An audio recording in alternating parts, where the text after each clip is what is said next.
Yine birisi öpücük gönderdi. Evet arkadaşlar. Böyle bir atmosferle karşılaşacağımı pek beklemiyordum. Arkadaşlar bunlar yüzüyor ya. Hani nerede savaş arkadaş? Saat gece 1'de Myanmar'da gezmek. Bakalım Myanmar'da gece hayatı nasıl? Dünyanın bir ucundan bu videoyu size ulaştırmama katkı sağlayan sağlıklı su arıtma cihazı Aura Sebilon sponsorluğuyla başlıyoruz. Türkiye'nin lider su arıtma markası Aura Sebilon Unique sunar. Ve hepinize yeni bir videodan selamlar. Arkadaşlar Myanmar'dayım ve Myanmar'da bir cadde var. 19. cadde olarak geçiyor. Chinatown olarak geçiyor. Dediler ki burada gençler eğleniyor. Ben de bir arkadaşımla konuşurken o dedi ki gel bir dışarı çıkalım. Gel şöyle bir etrafı turlayalım. Tamam dedim. Ben de 19. caddeyi size göstermek istiyordum zaten. Bakalım Myanmar'da gece hayatı nasıl? Biliyorsunuz burada iç savaş var. Burada hala hareketlilikler olan bir yer. Ama bu insanlar nasıl eğleniyor? Nasıl deşarj oluyorlar? Bir izleyip görelim. Biliyorsunuz çok fazla ben gece hayatı olan bir adam değilim. Gitmiyorum da zaten. Ama size mümkün olduğu kadar insanlar nasıl eğleniyorlar göstermeye çalışıyorum. Tabii ki gece hayatı başlığı altında dikkatimizi celbeden ne varsa hepsini size çekip atacağım.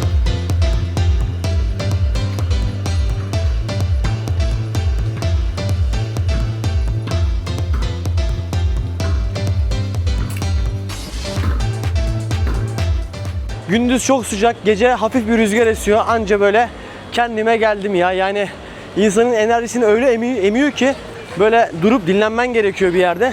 Oh, pöfür pöfür esiyor.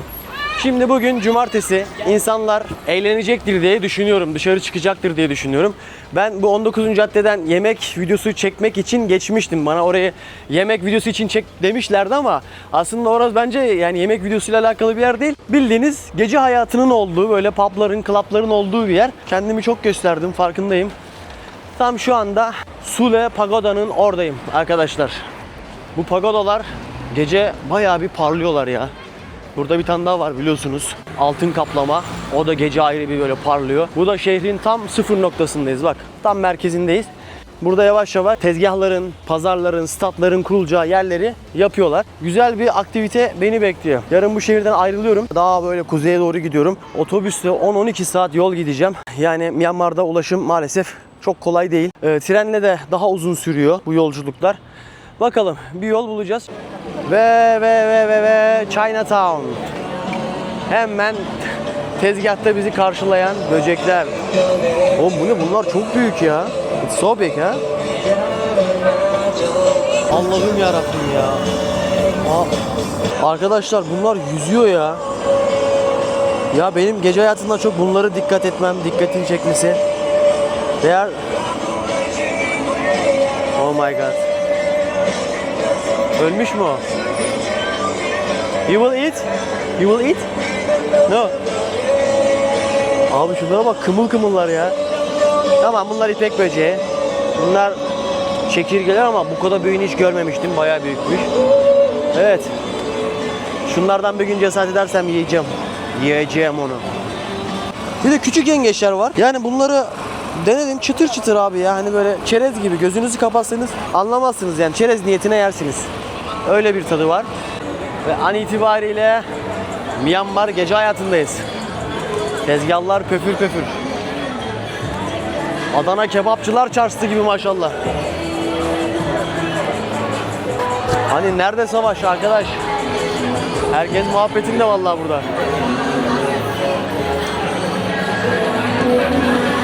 Evet. Umarım telif yemem arkadaşlar. Bayağı kalabalık yalnız. Şöyle size yukarıdan göstereyim. Birkaç tane eğlenecekleri yer varmış. Onlardan bir tanesi Chinatown. Yani 19. cadde.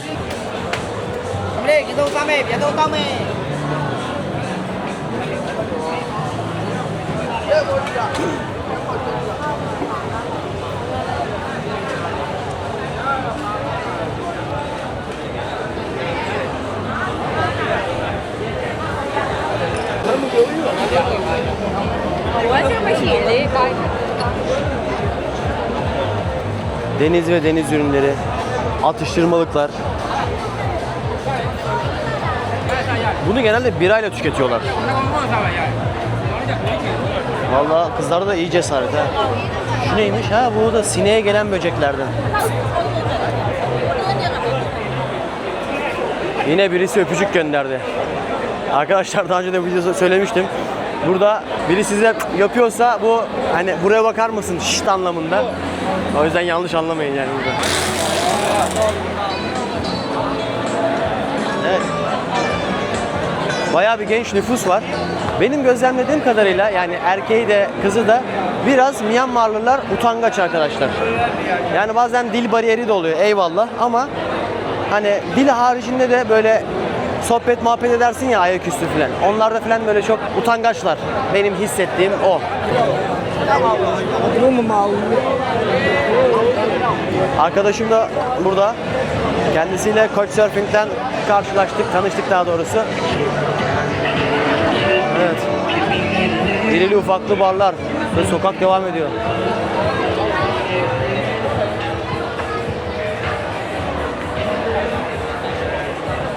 Bu ne abi? Kabak tatlısı canım çekmiş muhtemelen ki her şey kabak tatlısı olarak görüyorum şu anda.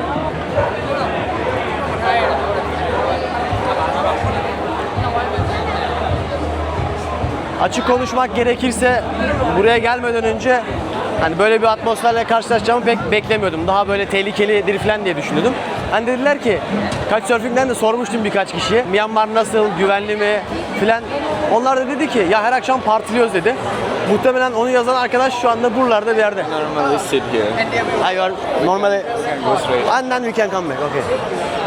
Arkadaş diyor normalde ben burada oturuyorum falan diyor. Arkadaşlar şey dedi her gün partiliyoruz falan deyince ben dediğim herhalde. Yani abi her gün partilenir mi ya? Hani Myanmar'dayız. Hep olumsuz haberler falan görüyoruz. Baksanıza abi normal hayat. Savaş da olsa ülkede insanlar bir şekilde eğleniyorlar yani bir şekilde sosyalleşmeye ihtiyaçları var. Normalde ben böyle video çekerken kesin birisi laf atar. Yani cinsiyet fark etmeksizin bir muhabbet falan ederiz. Burada şu ana kadar herhangi öyle bir şey olmadı. Birisi kesinlikle böyle bir el sallar falan bir şeyler yapar. Sadece bir tane satıcı WhatsApp dedi. Hepsi bu. Nostalji var. Yani varlar bu piyasada ya. Genellikle yaş ortalaması falan küçük ama.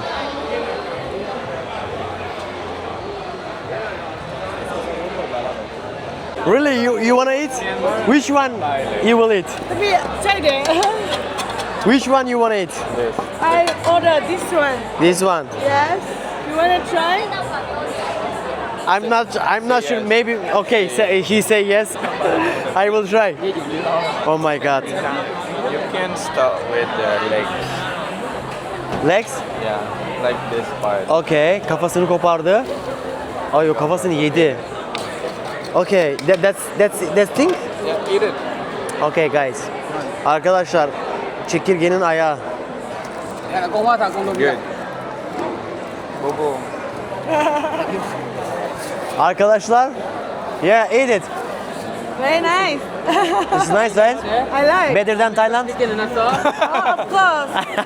Yeah, yeah, more nice. Yeah. Tayland'dan daha iyi dedim. Evet daha iyi dedi. Evet arkadaşlar. Yeah, eat. Did you eat it? Yeah, I ate it. Yeah. Oh my god. Okay my friend. Valla denedim ya. Bacağını falan denedim. Fena değildi yani. Arkadaş hızını alamadı. Bunlar neymiş ya? Bunları ilk defa görüyorum. Ha, dur bir dakika. Şöyle göstereyim. Arkadaşlar. Bunlara bakın bak. Bak kafasını bu şekilde temizliyor. You order? I cannot eat too much. You order too much. Too much. Are you sure? 10. Oh, thank you. 10 Eat piece. it. Bro, it's too much for me. Okay. Just swallow. Come on. Resmen. I think when it's crunchy, it's really good. Are you sure? Oh my god. Oh my god, bro. It's too much for me. Pick the smallest one. Smallest one. Abi hiçbiri smallest değil yani bunların hiçbiri küçük değil ya. Big one this. No, it's okay. It's crunchy. You don't feel anything. Arkadaş bunu nasıl yiyeceğim? Ama dediğim gibi gözümü kapatsam aslında baharatlı cips yiyormuş gibi. Bazen kendime şaşırıyorum ya. It's okay, crispy, but no need, you know. No need. But they said that it's the future of protein. Okay, yeah, I read about many things. I know many information about that. That is maybe 50, maybe 60% protein. Did you ask for the price? No, I didn't ask. But it's really affordable. But I know something. You know some supplement for muscles. They use like some this kind of insect. Arkadaşa şey diyorum yani. Bu sporcu takviyelerini falan bu böceklerden falan yapıyorlar. Daha önceki videolarda bahsetmiştim. Biraz tekrar düşüyormuş gibi oluyorum ama. Evet. Myanmar gece hayatı. Myanmar'da gece hayatı nasıl? Ne oynuyorlar? Bak burada bir oyun oynuyorlar sanki ya.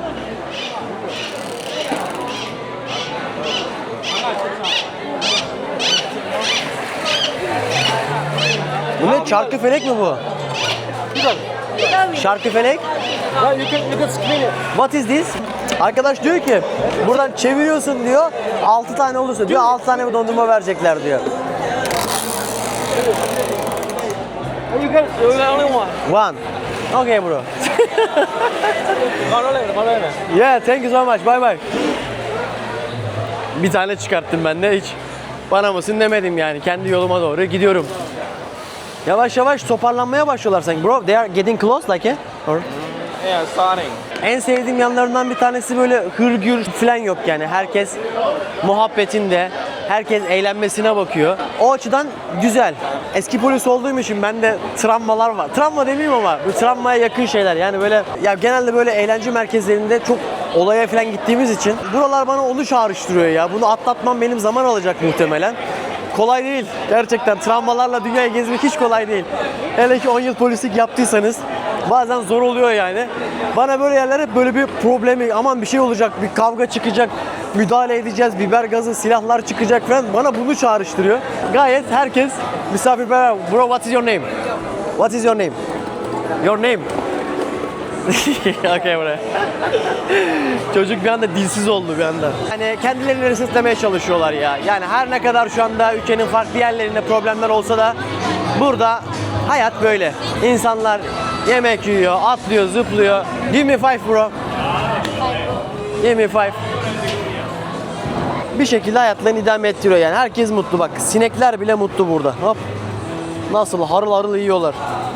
Soya. Sosisler, bıldırcın yumurtası. Evet. Dürüyan. Ama şu çarkıfelek sistemini şey yaptım. Bunlar da bana hep Mehmet Ali Erbil'i hatırlatıyor ya. Ve Mehmet Ali Erbil'in de birisi şarkı söylerken o tuvalet pozisyonu falan alıyor ya. O anını hatırlatıyor. Gerçekten ilginç. My brother, where is next? Yangon. Yangon. We are going to Yangon. Dostlarım, bu arada şunu fark ettim. Biraz da internette araştırdım. Yazdım ki işte Türk döner, Türk bilmem ne filan böyle Türk iş restoran vesaire. Bütün tuşlara bastım yine her zamanki gibi. Ama hiç bulamadım ya. Ya muhtemelen bulamadım. Bu Türkler niye buraya gelmemiş? Genelde biz her yere giderdik. Hintliler gelmiş abi mesela bak. Hintli kardeşlerim çok fazla var. Bugün hatta bir önceki videoda bir tren yolculuğuna çıkmıştım. Yani Myanmar yolculuğuydu aslında o. Orada birçok Hintliyle karşılaşmıştım. Ama neden biz yokuz? Hala ben bunu idrak edemedim. Yani kesin bir Türk gelir, böyle bir yerleşir, bir hayat kurar, bir dönerciyi açar, bir restoran açar, bir hikayesi vardır. Ben de böyle gittiğim yerlerde biliyorsunuz bulmaya çalışıyorum. Hani araştırmaya çalışıyorum. Abi diyorum ne alaka Myanmar'a nasıl geldin diye falan soruyorum. Ama burada hala bulamadım. Belki vardır, belki ben bulamamışımdır. Eğer bulursam tabii ki size göstermekten şeref duyacağım. Şimdi farklı bir yere geldik biz. Farklı bir mekan. Arkadaş da burada yaşadığı için o da gösteriyor.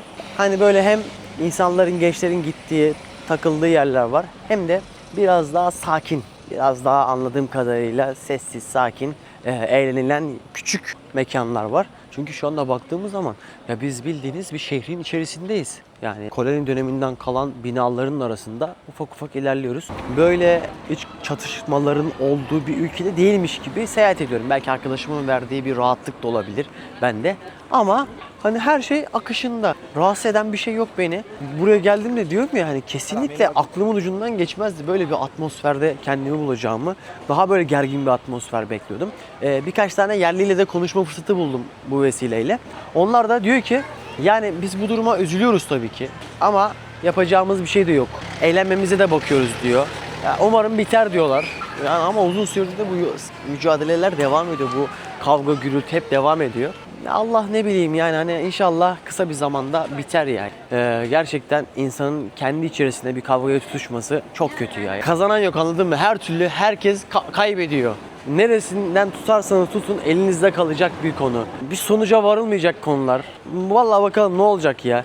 Myanmar hani her ne kadar buraya geldiğimde böyle benim dolandırmaya falan çalışsalar da hani genel olarak sevdim bu ülkeyi. Böyle yaşayan bir ülke. Mesela bu kavgalar, gürültüler olmasa muhakkak hani o köylerinde falan o yaşanmışlığın, o kabilelerin, çünkü çok fazla etnik grup var. Onların çok fazla kültürü var. 135 tane de yanlış hatırlamıyorsam.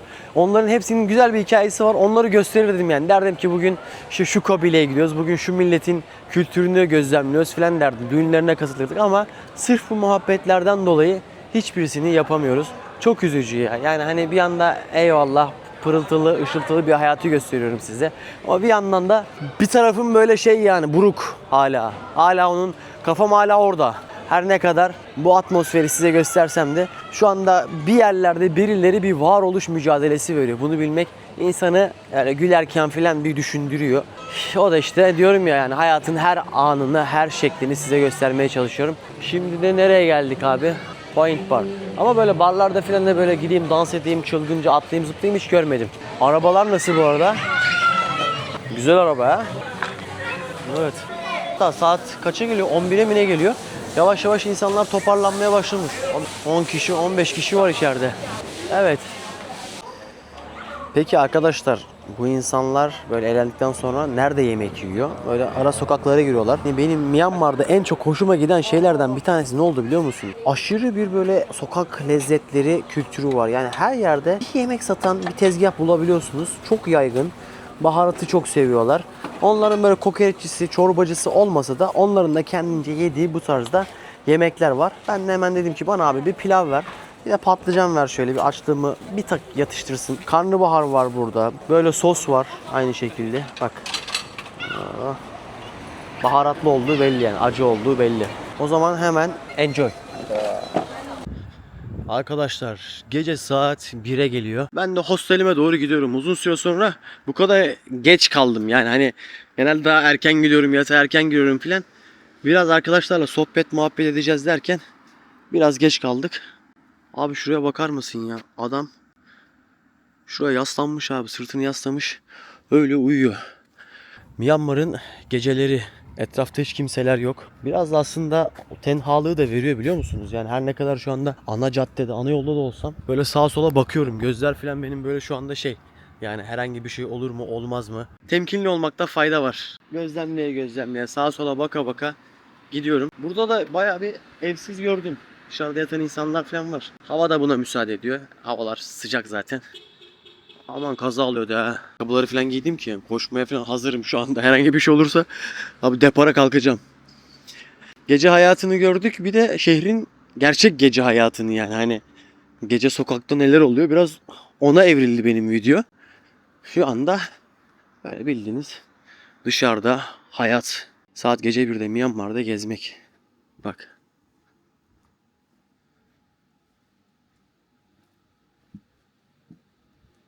Adamlar böyle yatıyor abi. Orada bir evsiz var. Fareler geziyor. Fareler bak orada da bir tane vardı. Şurada birisi var karşıdan gelen. Ben şöyle yola yakında yürümek istiyorum bir yandan. Ne olur ne olmaz. Teyzem de geziyor. Muhtemelen o da evsiz.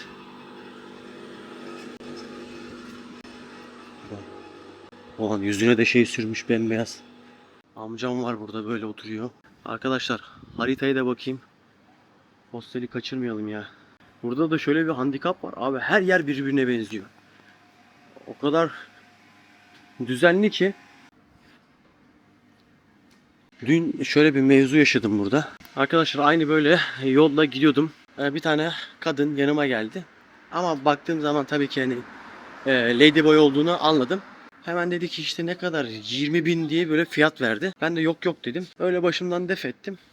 Şunu anladım. Burada da bu muhabbetler oluyormuş. Yani burada da hayatın bu kısmı var. Yani insanlar ucuza öyle yollara başvurabiliyor. Ne demek istediğimi anladınız. biraz adımlamış olduk ya. Biraz sohbet etmiş olduk. Biraz da etrafı size göstermeye çalıştım. Yani Myanmar'da da yani savaşın gölgesinde de insanlar bu şekilde eğleniyor. Yani nasıl bir Myanmar tasavvurunuz vardı ve neyle karşılaştınız? Yorumlarda belirtirseniz sevinirim. Videolarımın devamı geliyor. Buradan daha farklı yerlere gideceğiz. O yüzden abone olmanızı istirham ediyorum. Videoların devamı gelecek. Bir dahaki videoda görüşmek üzere. Kendinize iyi bakın. Türkiye'nin lider su arıtma markası Aura Sebilon Unique sundu.